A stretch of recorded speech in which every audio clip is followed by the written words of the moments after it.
You came into the world because you have a mother and father. You were a thought, and then there was an action, and you were conceived, and you came to be in the world. And maybe you have fathered others and conceived others too, and you also father yourself. So we are fathered, we father ourselves, and we father others. And so let this day, this Father's Day, be a day of celebration of the realization of those three pathways. And it's a great journey. It's a terrific gift to be given the opportunity of the Father. And one of the poems that I'm so reminded of, it is so special, by John O'Donohue, the famous Irish poet, is one that he wrote about who has influenced your life. And I think it really speaks in so many tones about this. And it's called For a Father. And John is talking about a father that has passed away, that he remembers. And the spirit of that father imbues and embodies so many qualities in the day-to-day living that he has in his experience. And so as you hear this poem, clear your mind, make a blank slate in your mind, and open your heart and your mind, open yourself to what is in the thread of this poem, because it's a good start-off point into what we're about to reflect upon in these three domains. The longer we live, the more of your presence we find laid down, weave upon weave, within our own lives. The quiet constancy of your gentleness drew no attention to itself, yet filled our home with a climate of kindness, where each mind felt free to seek its own direction. As the fields of distance opened inside childhood, your presence was a sheltering tree where our fledgling hearts could rest, and the earth seemed to trust your hands as they tilled the soil, put in the seed, gathered together the lonely stones, and something in you loved to inquire in the neighborhood of air, searching its transparent rooms for the fallen glances of God. And the warmth and wonder of your prayer opened our eyes to glimpse the subtle one who is eternally here. Whenever silently, in off moments, the beauty of the whole thing overcame you, and the look from your eyes, like a kiss alighting on a skin, there are many things we could have said, but words never wanted to name them, and perhaps a world that is quietly sensed across the air in another's heart becomes the inner companion to one's own unknown.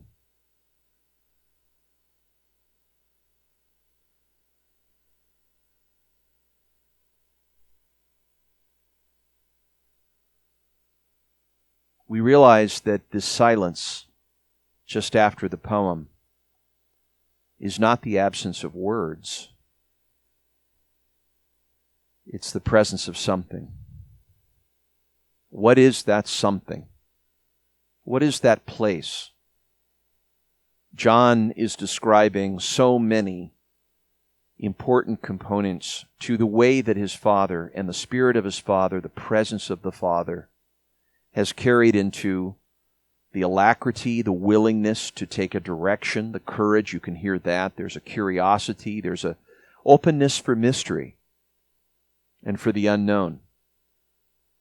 And I think as you have been fathered, and as you perhaps father and father yourself, one of the first things that we come to terms with in a life is we come to terms with what is our place in all of this. So we grow up and we come to a place where this role of the father, either one that's there or not there, depending on the experience we have many, many interesting choices that we can make. And for some men that I've coached over the years, there's a potential wound that they carry with them deeply. And that this wound either becomes the source of their creativity and the source of their resurrection and the source of their redemption, where great opportunities and possibilities are there at the edge, or it's really the means to their disappearance and demise and struggles. What is this wound? What is the wound that we have from the Father? Because it isn't as if every father is abusive. It isn't as if the Father is doing something to us, but rather the wound is a kind of natural thing that comes out because we want the approval or we want the Father's love, and we put these expectations on what we believe we think we need or what we want from the Father, these emotional needs that I'm not sure fathers are able to meet most of the time. I know for me, I have 3 kids, and having fathered many others, there are certain expectations that are on me that I will disappoint. How do I look at that? How do I handle that when I'm in the midst of those disappointing expectations? How do we form a level of dependency in our lives, a safe level of dependency? How do we occupy power without preoccupation of it? See, a lot of our formative qualities really come from the father relationship that we have, and how we look at that relationship, and how we look at them, and what the Father was trying to do. I think at some level, fathers deserve quite a level of compassion and forgiveness for being bozos on the bus just like all of us, and that we rarely consider the flaws that they have in lieu of some of the things that we experienced. Our fathers were fools. Underneath, every human being has a deep fool. A fool that isn't quite clear on what to do, where to go, how it all works. They're just all making it up as they go along. Even the fathering you do with your children, as much as you want to give them certainty or knowing what you're doing, everything you're doing, you're making it up as you go. So even if we try not to be a fool, even if our egos want to cover up the fear of being a fool, at the reality level, we're actually fools. Because we can't predict anything about the future. We can create one, but there really is nothing that we really for sure know. We don't really know how we know anything. And so when you get that that is part of the eternal truth, that we never really know, everything is impermanent, it really changes our whole attitude towards life. It changes our mindset about how we look at ourselves and what we're sure of. And what's the other side of being sure and certain and assuming that we know what we know without being wedded to it, without having an identity about it? We realize that that's the state of wonder, of curiosity, that it takes to stay young, to rekindle the spirit of our youth. And I find that as we age as fathers, as we get upward in age and we get into that elderly quality, we really want to remember how it is to be dangerous, to be a little more adventurous, to forget the parts of ourselves that are sure. We need to maintain our inexperience. That as we sort of die back into life, in a sense, we find our way by looking at our children and learning from them, because they are such great teachers, and they teach us how to come back to that quality of wonder, of that curiosity, of that adventure, because we're thirsty for it. We want to quench it. So what's the role that we have in helping our fathers as sons? We're here to help them die. Not die physically, but die back into life, die back into the possibilities, die back into the next moment may hold something that's completely different. We are here to help our fathers forget what they are wedded to knowing, and how they rekindle that youth, how they keep alive, is rekindling that state of curiosity and wonder, and it requires a maintaining of that in a sense we forget all the things that we're sure of. It's a path of humility. It's a path of being strong enough to be weak, to be a beginner again. See, and the father will say, well, time is moving so fast. When I was younger, it just wasn't moving so quickly. Now it does. The reason why is because we're so caught in the familiar that we keep seeing the same things, even though those things are different. See, seeing miracles isn't seeing new things. It's seeing the miraculous in the ordinary because of the eyes we have. I remember the story of a great OBGYN that had gotten into the rut of delivering 7 babies a day, over and over and over again. And I remember a conversation once about him telling me that he hadn't read his Hippocratic Oath for 30 years, that it really had sort of lost the spirit and the fun of being a doctor. But there was one instant when a little baby was delivered, and these little eyes were looking into him, and something clicked, that he had lost the sense that he was the first person that this little child had seen in his life, and that this little baby was encountering a human. And as he remembered that that's what he got to do, it began to come back again to what is it that he could do again? What did he get to do? Not what he had to do, but what did he get to do?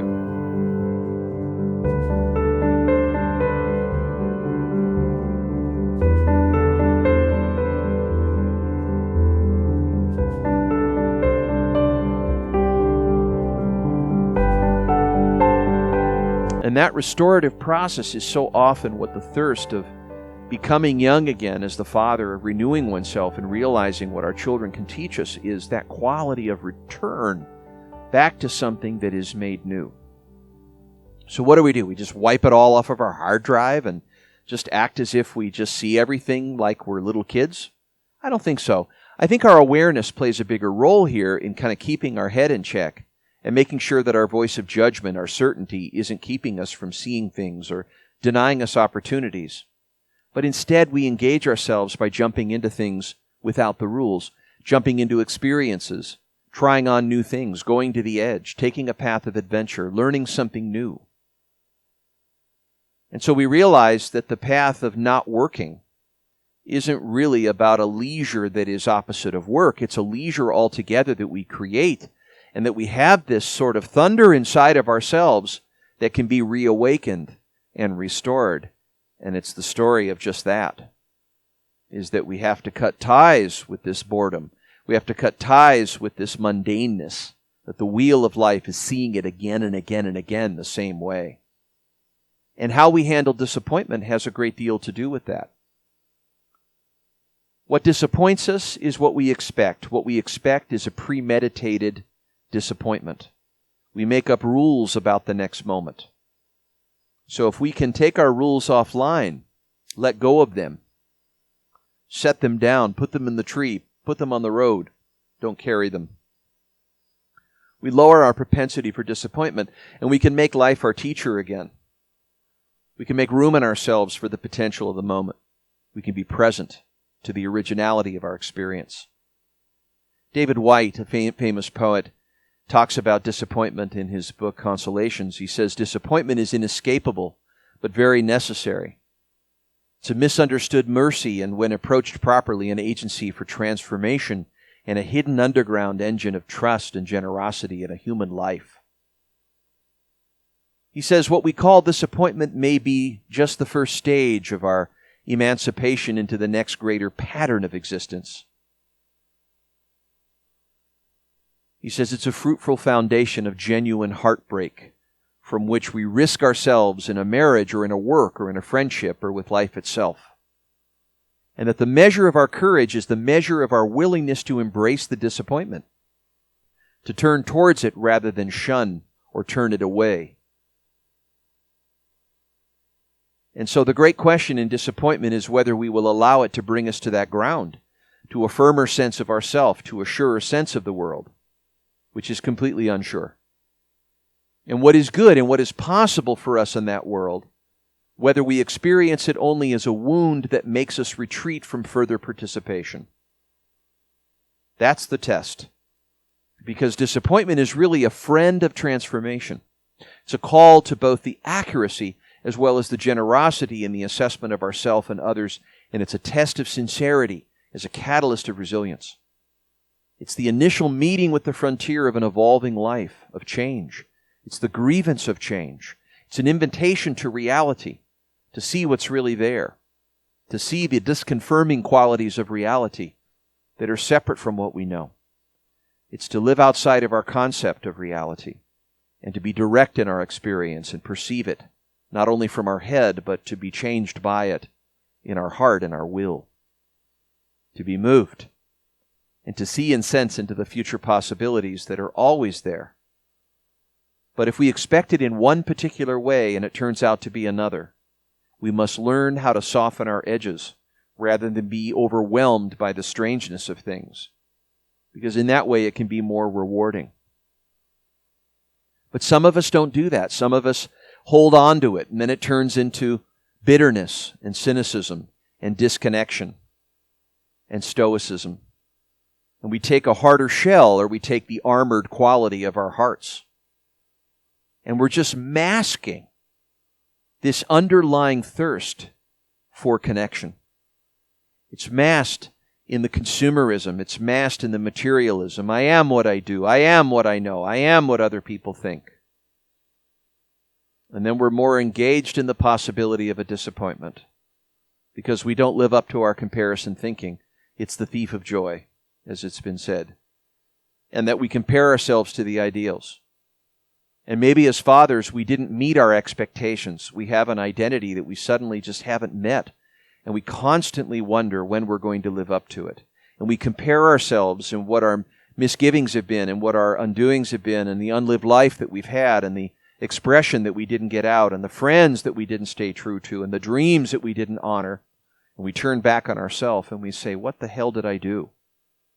Why didn't I live up to that? Why didn't I step into that potential? And it reinforces this disappointment motif of the story of the wound, the one who has let himself down. Even in moments of success, I haven't quite lived up to those expectations. And so when we disappoint others, it gets into our system and we say, what have I done? The critics inside of us feed that. And we close off to the possibility of opening our hearts, of being fools, of letting go of the fear of humiliation, and letting come the possibility of an expression. But it's about trust, isn't it? Maybe there was a quality of being shunned. Maybe we were rejected. Maybe our fathers didn't treat us as well as they could have. Maybe they projected their predicaments and their pain on us. Maybe they physically hurt us. Maybe they really weren't looking after our best interests. So we had to survive. And maybe we made a story about their intent just to survive as we thought they were good when they were really bad. And maybe that got familiar. And in that sense, we took in an addiction, or we went into life thinking maybe I should lubricate this pain. In some way, I don't know how to deal with it. It's just too electrifying. It's too strong. How do I face it? So maybe I could be a wounded healer. Yeah. Or maybe I could be a phony holy. And maybe instead of being the destroyer that I am, who's been destroyed by the other and hurting people with my hurt, maybe I can wound myself into feeling a better lubrication or get myself fixated on something that will take it away temporarily, and I can feel that healing. I'm overly generous, sociopathically generous to others to make up for that quality in myself that I'm ashamed of. Because I didn't live up to my dad's expectations, no. And I didn't live up to my own, so it's continuously telling me I'm a shameful fool. So either I'm stoic and I'm hard because I want to armor myself from other people taking advantage of me, and I've aggressed on it, or I'm camouflaged. Yes. I hide. Something is up. But what's the alternative? What if the universe was friendly? See, that was something I had to look at, is maybe the universe wasn't as unfriendly as going through my parents' divorce. Maybe it wasn't about those shards of sorrow that I had to pick up and be a wounded healer. Maybe it wasn't my preoccupation anymore that I was a jerk and I had to show people I wasn't. Who but a person that needs to be smart is someone that thinks they're stupid? Who but a person that must be tough is someone who thinks they're weak? Who but a person that thinks other people are weak needs to be strong for them as a hero? Who but a person that believes the other is hurt and is broken needs to fix them? But if I see them as whole, I will serve them. And maybe that's myself too. is I will serve that part of myself, the real fool, the one who really doesn't know what's really true, but yet is aware that it doesn't know. The one that doesn't need to know who I am, because who really cares anyway? Dogs aren't preoccupied with who they are. Why us? There's really nothing to be. There's just the moment. And every moment is making itself up. And so I learn the path by walking. Do I struggle against the mystery? Part of me. Part of me. So the Father is afraid that I'll screw things up. The Father doesn't want me to make the same mistakes. So He tries to project His rules on me, and I don't want to be unacceptable. I fear rejection, so I try to meet those approval needs. What happens? I sell my soul. Why do I do what I do? Because I won't get the approval if I don't do it, so I got to keep the peace.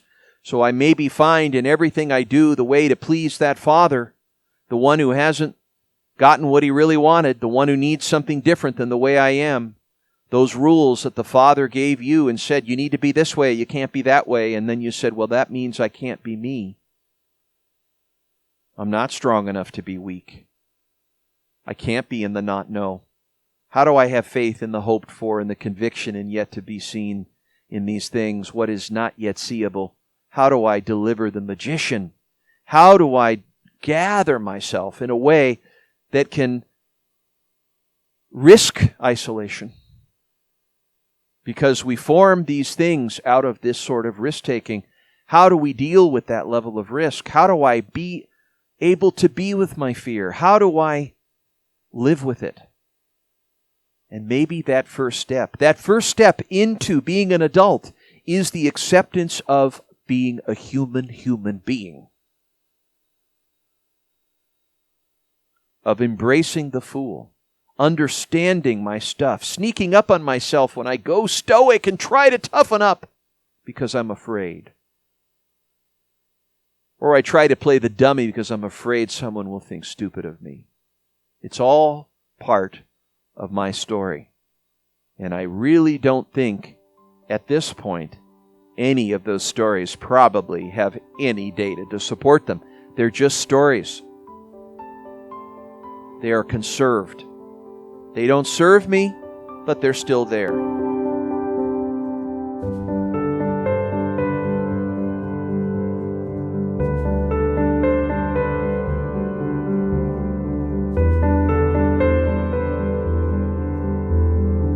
So I make friendship with those stories. And when I do, I realize that they're just stories. I can loosen up my grip with them. In fact, the stories are not really interested in me. I'm interested in the stories. So I hold on to my stories. And then I impose those stories on the world. I look through them as lenses. I fill my sense-making with those stories. And what happens? I deny someone my loving presence. I deny myself the ability to be present because I'm living in the past and I'm trying to avoid it. Or I need to control the future rather than let it come the way that it is. But maybe finding the Father, not the Father that I hoped for, but the Father that I accept, the Father that is the Father, the real, the accurate. That is to just be true. Be true in the sense that I can make space for things to move. It's that wisdom. It's buoyancy. Is it to forgive myself? I don't think so. Because what's done is done. What was given to me was given to me. In whatever form, good, bad, and ugly, it was something to use or not. Can you accept the Father that you were given? And is there something there? Can you make room in yourself for that? Or are you the one that says, my cards are in my hand, like poker, I'm going to turn them in, give me some new ones. Let me get a new Father. Hey, let me order a new one. I didn't like the one you sent. Let me get the new one. There's often a gift. If you just look a little longer and stay a little longer and look a little deeper, you may see something there for you. Life is in the business of creating life.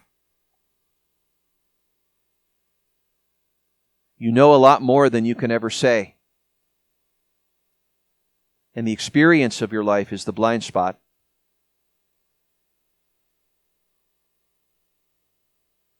How do you be alone?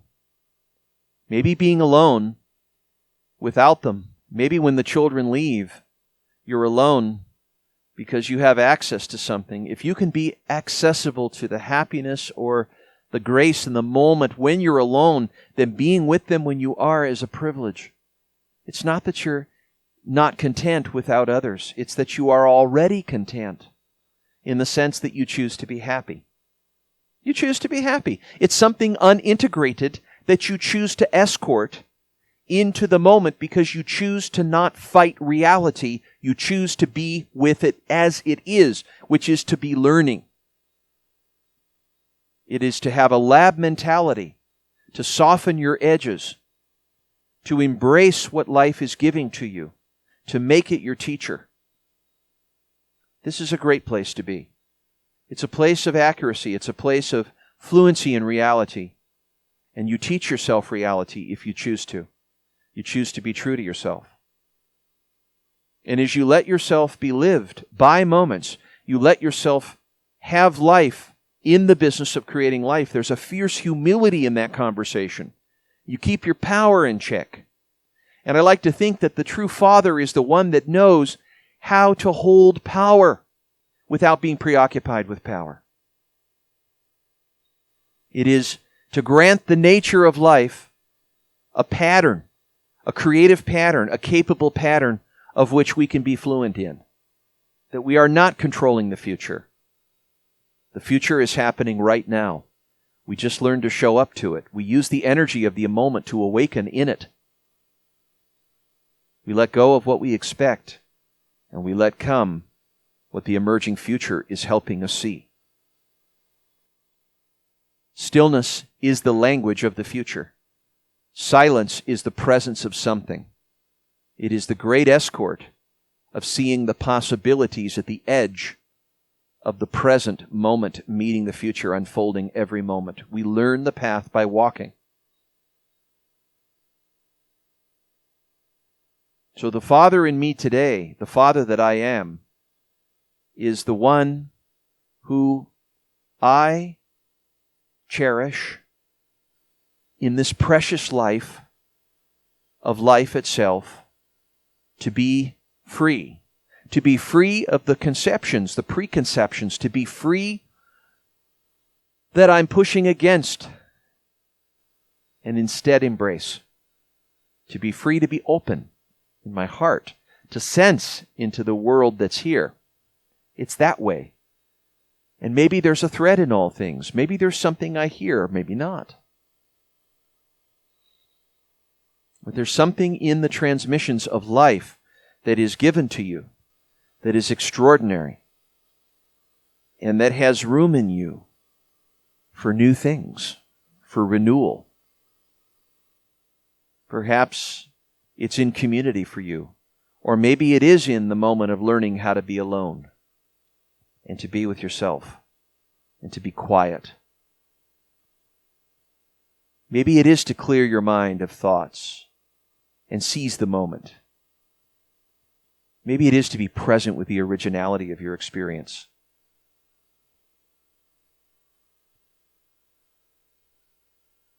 Maybe it is learning to be loved and to give love. And maybe that's the lesson. And maybe it's on this day of ceremony, on this day of the Father, to look again, to see with fresh eyes your Father. Because you were a thought, and a thought was brought into an act was brought into conceiving you, and you came into the world.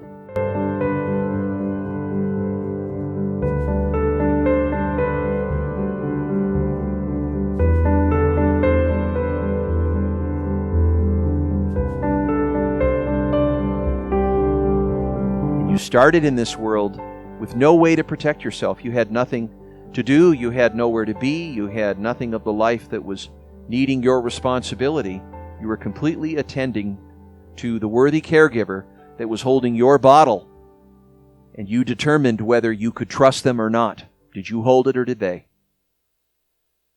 And then you came into being 2 and 3, and you held a blanket, and you said, that's mine. And you said, no, this is mine. And you marked your territory with the counter-dependence that you had. And then you learned how to work with emotions all through your primary school years, and 3 to 6 to 7 to 10. How did I work with those odd and awkward emotions? Was it acceptable to be emotional in my household? Was it acceptable to be me? How did I look at the rules my parents had? Did I take it personal? Did I take it literal?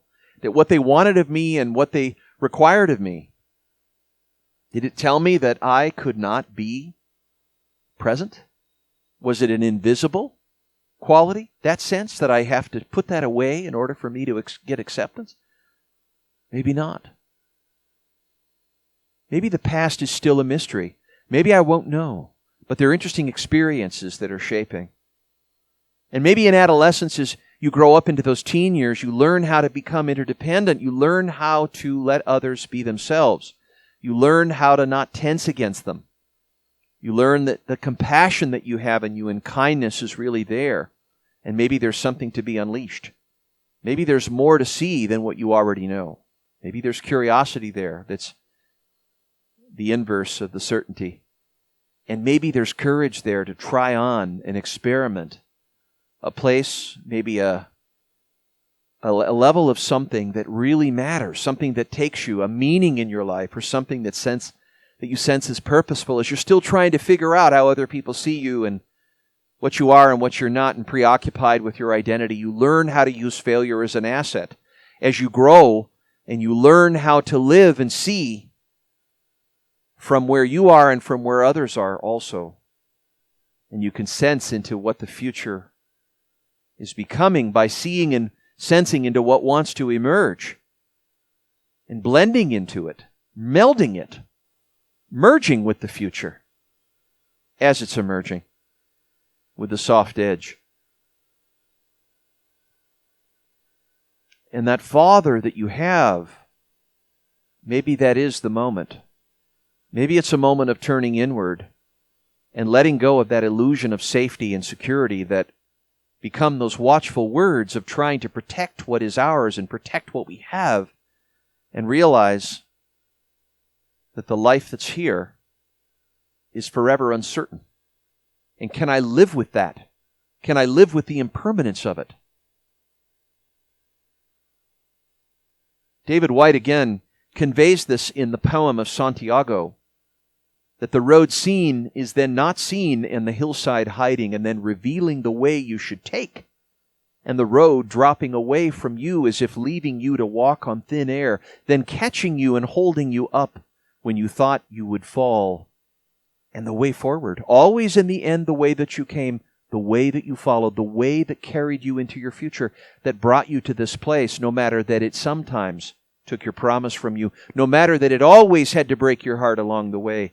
The sense of having walked from far inside yourself out into the revelation, to have risked yourself for something that seemed to stand both inside you and far beyond you, that called you back in the end to the only road you could follow, walking as you did in your rags of love and speaking in the voice that by night became a prayer for safe arrival.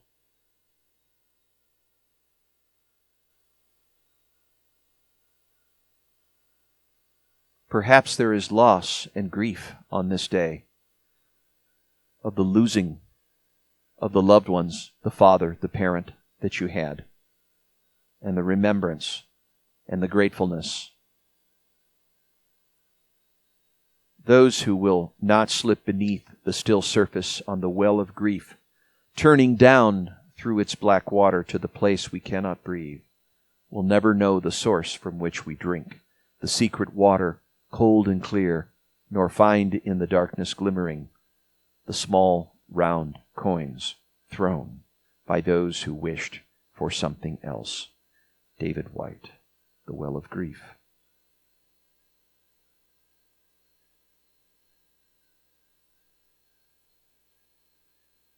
There are those that initiated us in our life. And even if they were insulting us, they brought us into something. They offered us content to help us contextualize what was there to either bypass or engage, and then transform. And what we can offer ourselves is a moment of transcendence, which comes from the very subtlety of choice. Choosing what we choose is to choose to create out of what we love, out of what matters to us. And what shoots into us when we see death coming around the corner, when we come to terms with our perceived immortality, something renews our senses about what we have, what we get to do, not what we have to do, and what we get to tap into with this life that's here. And that what we have left is to play all of our music and not die with music left in us. And I think that's the message of finding the Father, of what's there, is the remembrance of what's been given to you. And that this lease that you have of this body and these emotions and these gifts and the sensations that you have in your sight and your listening and your seeing and your touch and your taste, and the beauty of the landscape and this beautiful rock that we live on in this space, that we don't know exactly how it all came to be and how it all is going to go. But we can embrace the life of creating. And to create that life of courage is to choose what matters to us as the embodiment of what we are and what we do, and to show up in the day, and to show up willing along with our will, to intend without striving, to listen to the life that's here with grace, with fierce grace and humility and profound intent, and to have a sense of wellness and well-being for the work we do for others and the service that we do for others, to help them, and to see where we can be helpful at helping, and to understand others as we let them change us, and to allow the life to be just as it is without needing to change it, and to see beauty in the ordinary, and to allow ourselves to trust life, and to trust the emerging future, and to sense the possibility of the moment, and to connect it with who we are and connect it with what our true work is in the world, and to go slowly, and to let life take us by the hand, and let life live through us, and to connect with our deep, deep well of goodness, to have the gold in us surface again, and to renew ourselves in the way we pretend to understand the forces that are moving us and move through us, to be enchanted again in the stories of wonder, of possibilities, of creating something because we can, because we love it. Those are the best things in life, is to cherish the preciousness of the moment and the precious people that we have around us and the precious souls that made us, and to be grateful and to thank the space that we're given to be us, and to do the practice. What you practice, you will get good at. And if you practice joy, you'll be great at it. And if you practice happiness, you'll be great at it. And if you practice seeing, you'll be great at seeing. And if you practice appreciating, you'll be appreciated. And if you practice, you'll be good at it. What's your practice? Thank you for this time and this moment of reflection. Thank you for being here with me. And thank you for this place to be for you. Thank you.